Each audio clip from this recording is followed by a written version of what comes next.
নমস্কার। আচ্ছা, গরমকালে আমরা নানা রকম শরবত খেয়ে থাকি। তার মধ্যে একটা হলো কাঁচা আমের টক ঝাল মিষ্টি শরবত। এই শরবতটা করতে খুব কম সময় লাগে, খেতেও খুব সুন্দর লাগে আর পেট খুব ঠান্ডা থাকে।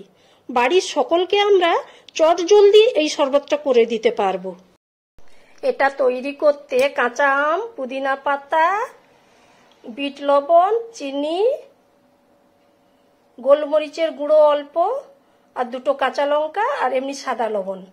এবার আমি আমটা কাটছি। দেখুন, আমটাকে দু ভাগ করে নিচ্ছি। এবার মাঝখানে আবার একটা লম্বা ভাগ করছি। তারপরে ছোট ছোট ডুমো ডুমো করে কেটে নিচ্ছি আমগুলোকে। সব আমগুলোকে এইভাবেই আমরা কাটবো।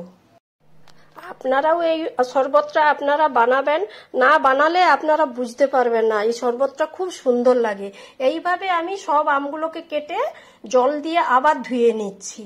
ধুয়ে নিয়ে এবার মিক্সিতে একটা মিক্সি নিয়েছি, মিক্সিং জার। সেই মিক্সিং জারে এই আমগুলোকে দিয়ে দিচ্ছি আর কিছুটা পুদিনা পাতা দিচ্ছি।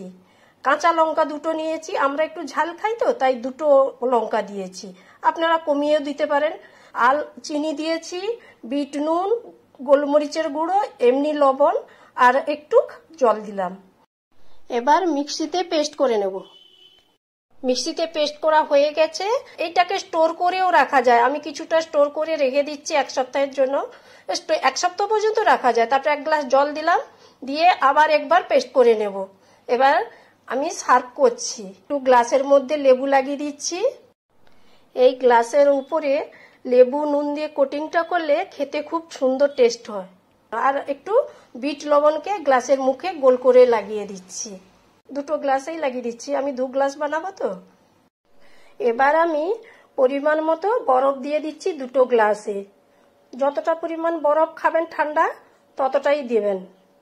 এবার মিক্সিতে যেই পেস্টটা বানিয়েছিলাম সেটা গ্লাসে দিয়ে দিচ্ছি। ভিডিওটা যদি ভালো লেগে থাকে আপনারা লাইক, শেয়ার, সাবস্ক্রাইব অবশ্যই করবেন। আর আমি পুদিনা পাতা দিয়ে একটু সাজিয়ে দিচ্ছি। গার্নিশ করার জন্য একটু লেবু দিচ্ছি। তৈরি হয়ে গেল আমার কাঁচা আমের টক ঝাল মিষ্টি শরবত। ধন্যবাদ।